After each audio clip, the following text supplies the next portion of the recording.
Assalamu alaikum dear students. Our today's topic is water, a precious resource, part 6. In the last session we read about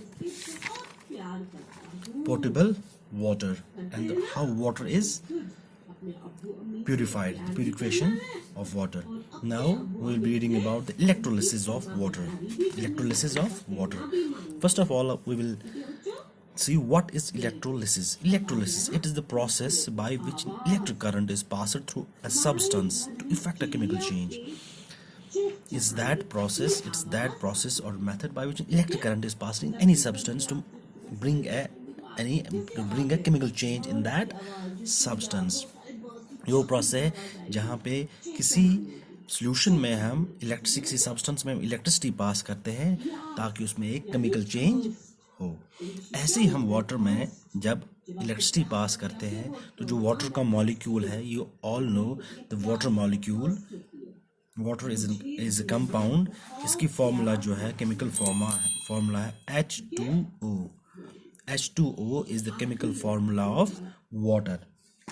इसमें आपको पता ही है ये क्या होता है। इसमें it has two atoms of hydrogen and 1 atom of oxygen. Water molecule जो है, वाटर मॉलिक्यूल, इसमें क्या है, it has 2 atoms of, it contains 2 atoms of hydrogen and 1 atom of oxygen, 1 atom of oxygen.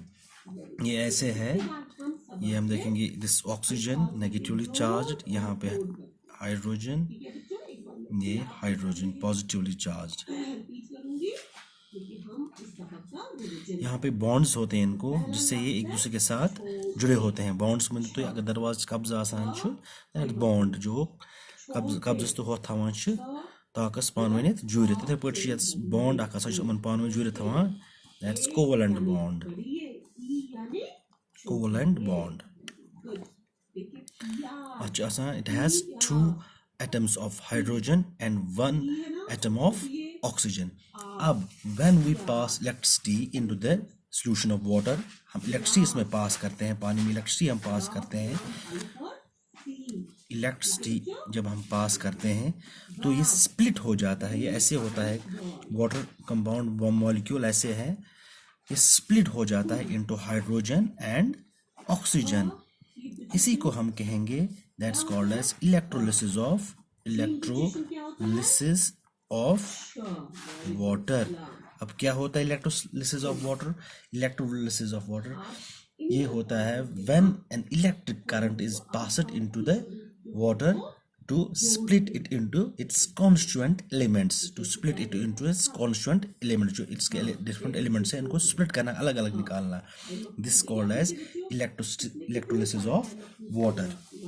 अब ये आपको पता ही है, water it's a universal solvent, it's universal solvent।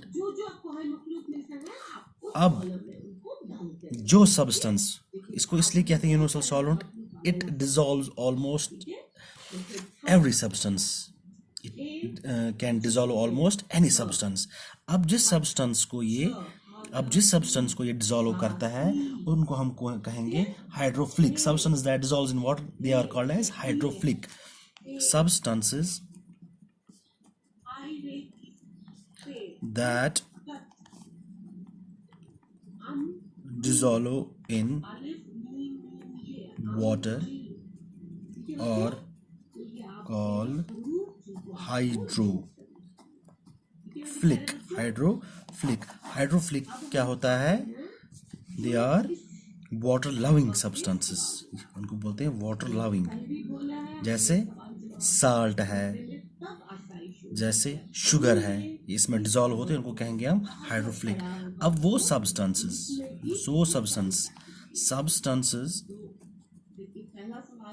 that do not dissolve in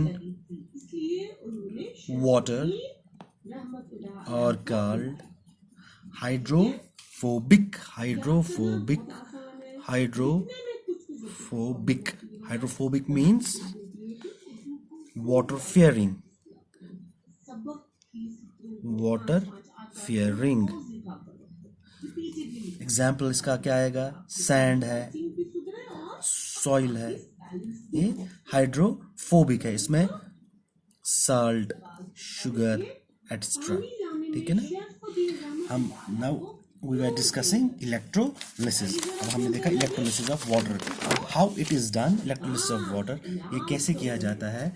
ये जो इलेक्ट्रोलिसिस जो प्रोसेस है, जो मेथड है, इट्स डन इन, ये कहाँ पे किया जाता है? Electrolytic cell. इलेक्ट्रोलिटिक सेल ये कहाँ पे किया जाता है? Electrolytic cell. इलेक्ट्रोलिटिक सेल होती है, अभी मैं दिखाऊंगा. ये है आपके बुक पे on page number 253. Electrolytic cell. Electrolytic cell ये जो ये को कैथोड्स कहते हैं. ये कैथोड्स कहते हैं. इलेक्ट्रोलिटिक सेल होती है, इसमें दो कैथोड्स होते हैं. इसमें दो इलेक्ट्रोड्स होते हैं. इनको इलेक्ट्रोड्स कहते हैं. दो इलेक्ट्रोड्स होते हैं. पॉजिटिव इलेक्ट्रोड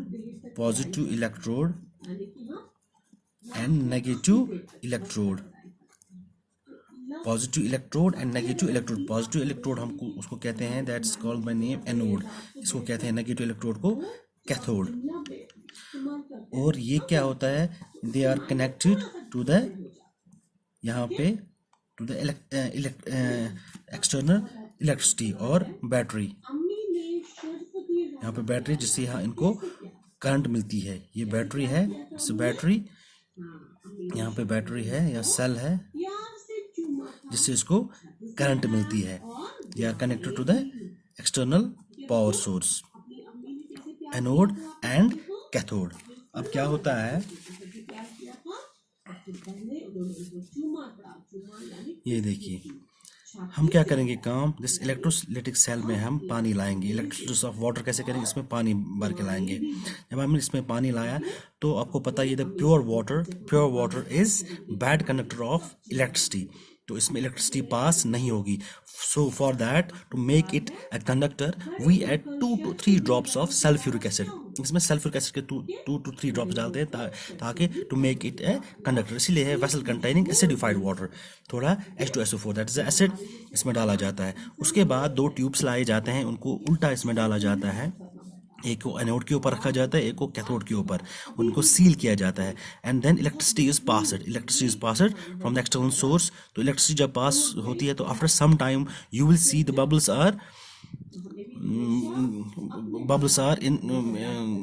बबल्स जो है वो यहाँ पे आते हैं ट्यूब्स में.